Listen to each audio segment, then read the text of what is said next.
स्वागत है आपका अपने चैनल में, जिसमें क्लास 11 12 के मैथ एंड फिजिक्स के कांसेप्ट्स को आसान तरीके से बताने की कोशिश करता हूं।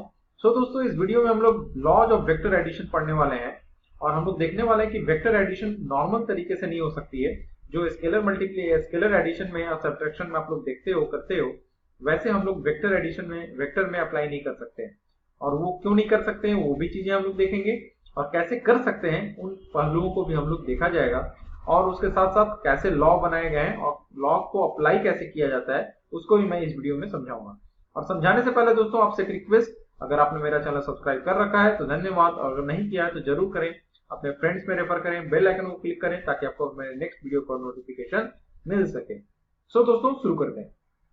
दोस्तों सबसे पहली बात, अगर मैं अगर बात करूं, अगर आप ये देखो, आप 3 मीटर इधर चलते हो हॉरिजॉन्टली एंड 4 मीटर आप चलते हो वर्टिकली, ठीक है।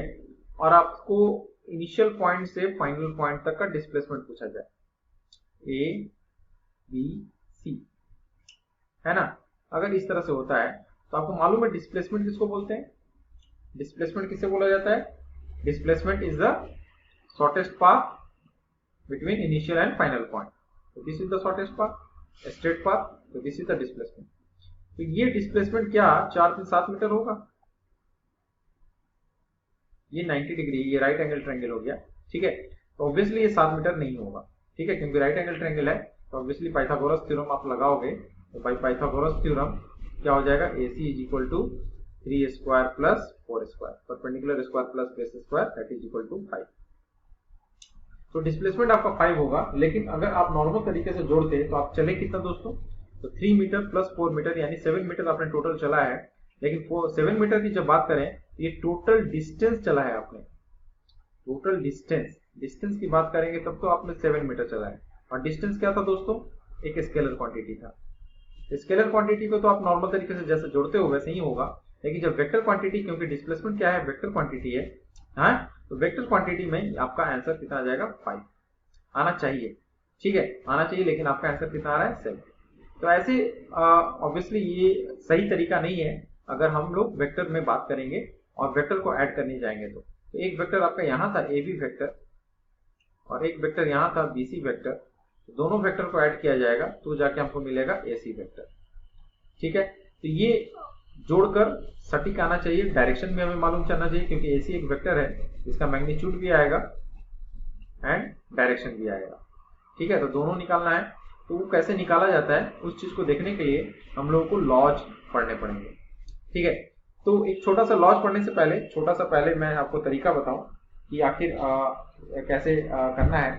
तो पहले आप ये समझो कि ये जो आप यहाँ पे जो कंडीशन नहीं बैठ रहा है प्रॉपरली, ये कंडीशन तभी नहीं बैठेगा जब आप कुछ डायरेक्शन आपने टिल्ट किया हो, है ना। पहला डायरेक्शन आपने चला AB, और AB से BC चलते समय आपने 90 डिग्री आपने मोड़ लिया है, आप मुड़ गए हो, करेक्ट। लेकिन यही चीज आप सेम डायरेक्शन की बात करेंगे, जब डायरेक्शन सेम रहेगा, जैसे कि आपका ये A से B गए, यहाँ पे आपने कुछ, है ना, ये कोई डेस्टिनेशन था आपका, अब फिर B से आप C गए, फिर B से आप C गए, मान लेते हैं। तो जब डायरेक्शन सेम रहता है ना, A से B गए थे और फिर B से C गए।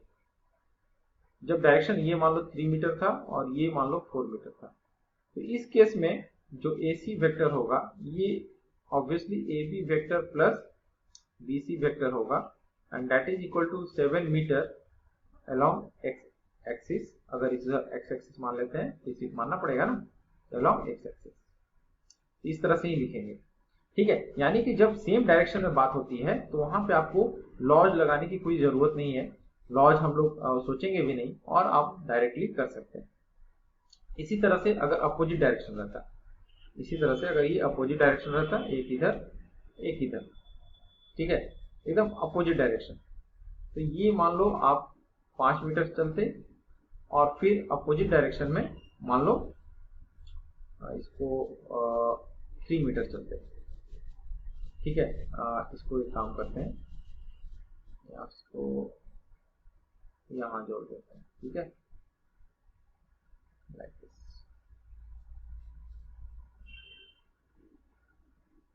ठीक है, तो 5 मीटर इधर चले थे, और फिर मान लेते हैं वहीं से फिर आप 3 मीटर पीछे की ओर चले, तो यहाँ पे टोटल अगर डिस्टेंस कवर्ड हो जाएगा तो 5 मीटर माइनस 3 मीटर, और जिधर ज्यादा रहेगा उधर की ओर ही, यानी पॉजिटिव एक्स एक्सिस की तरफ, इधर पॉजिटिव एक्स एक्सिस है। तो ये इस तरह से आप कर सकते हो, लेकिन ये कब, जब सेम डायरेक्शन में रहता है तब। तो ठीक है, तो आखिर जब सेम डायरेक्शन में नहीं रहेगा तो उस समय हम क्या करेंगे और कैसे अप्लाई करेंगे और कैसे निकालते हैं रिजल्टेंट, इसको हम लोग सीखेंगे। तो सबसे पहला लॉ है दोस्तों triangle law of vector addition. Triangle law of vector addition, triangle law. Triangle law दोस्तों क्या कहता है, इसका अगर स्टेटमेंट देखा जाए तो इसका स्टेटमेंट कहता है कि if two vectors are represented by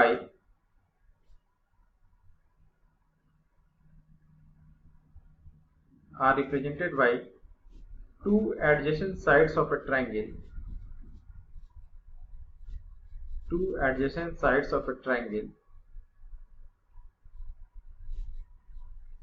if two vectors are represented by two adjacent sides of triangle taken in same order, ये important है, taken in same order,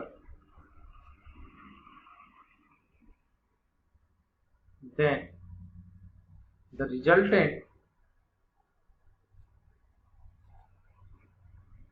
resultant is given by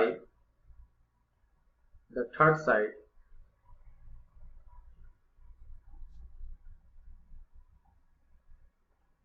taken in opposite order।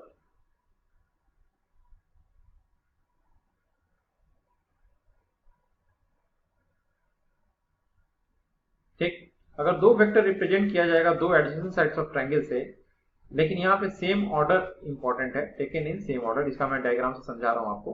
Then the resultant is given by, resultant मतलब उन दोनों का सम है ना, उन दोनों का एडिशन या उन दोनों का resultant is given by the third side taken in opposite order. इसका मतलब क्या कह रहा है कि अगर दो साइड से दो वेक्टर को रिप्रेजेंट किया जाए, टेकन इन सेम ऑर्डर कहने का मतलब क्या है दोस्तों, ये है ना सेम ऑर्डर, मतलब एक ही ओरिएंटेशन रहना चाहिए, आइदर क्लॉकवाइज या एंटी क्लॉकवाइज। देन जो थर्ड साइड रहता है वही हमारा रिजल्टेंट देगा ये, लेकिन इसका जो डायरेक्शन होगा, इसका जो ओरिएंटेशन होना चाहिए वो अपोजिट होना चाहिए, लाइक दिस। तो ए बी सी, ठीक है, मान लेते हैं ए बी और बी सी के बीच का एंगल कितना है, थीटा। तो ए सी तुम्हारा रिजल्टेंट हो जाएगा दोस्तों।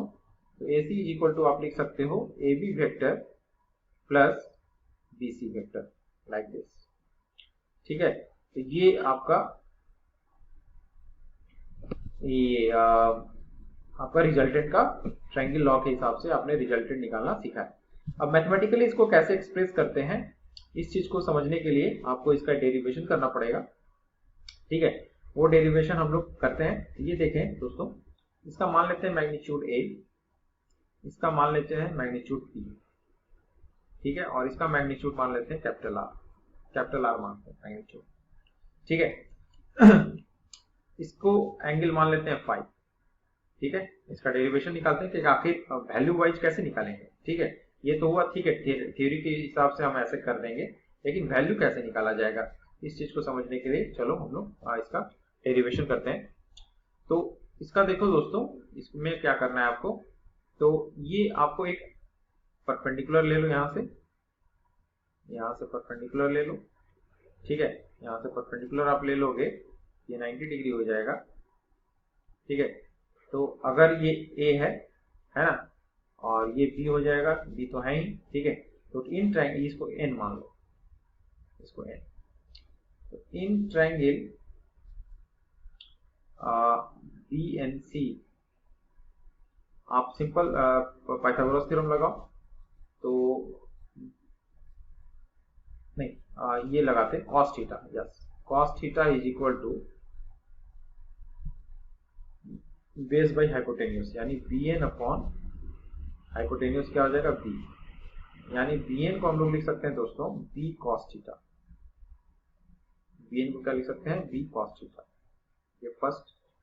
और थीटा जो दिया हुआ है, theta is the angle between two vectors, angle between two given vectors, two given vectors, है ना, A vector and B vector दोनों के बीच का एंगल है, ठीक है। और तो b cos थीटा आ जाएगा। तो इन ट्रायंगल अगर आप देखोगे, in triangle A and C R square is equal to आप क्या लिखोगे, A B plus B N का whole square plus C N square, ठीक है। सी एन कितना हो जाएगा दोस्तों, इसी तरह से sine theta is equal to आप लिखते हैं सी एन बाई बी, यहाँ से sine C N is equal to B sine theta लिख सकते थे, ठीक है, बी साइन थीटा। तो यहाँ ए बी कितना हो जाएगा, A B square plus B N square plus 2ab bn and plus C N square. तो इसको आप देखोगे तो ए बी तो ए स्क्वायर है, ठीक। अब बी एन स्क्वायर क्या है, B square cos square theta हो जाएगा, 2ab 2a bn कितना है, bn b cos theta plus C N square मतलब B sine square theta.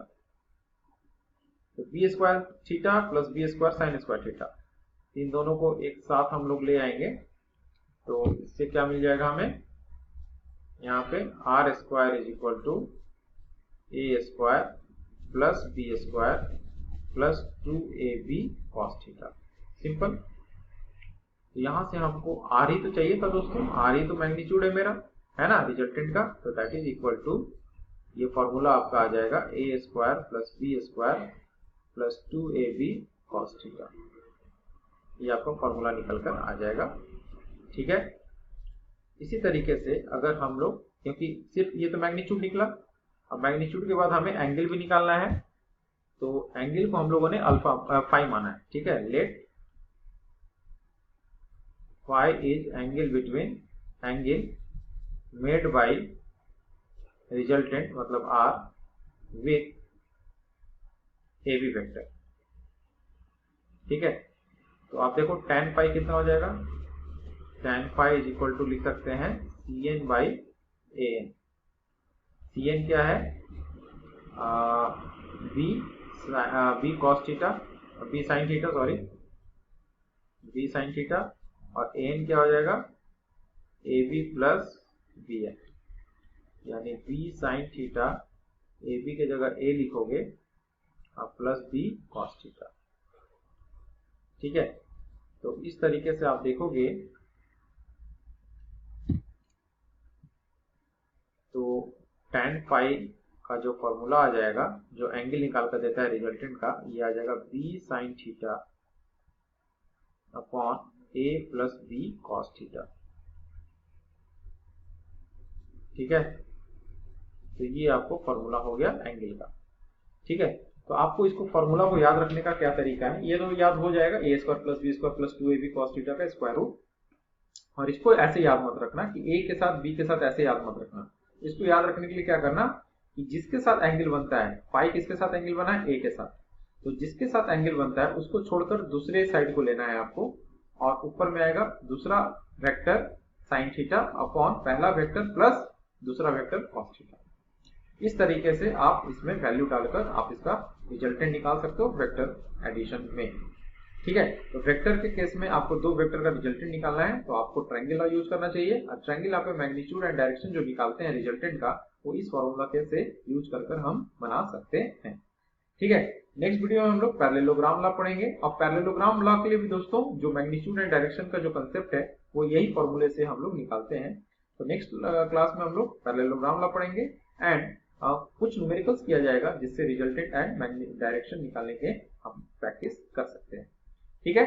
So till next video, thank you, have a nice day, do subscribe my channel, refer to your friends, bell icon को click करें ताकि आपको मेरे next video का notification मिल सके। Thank you.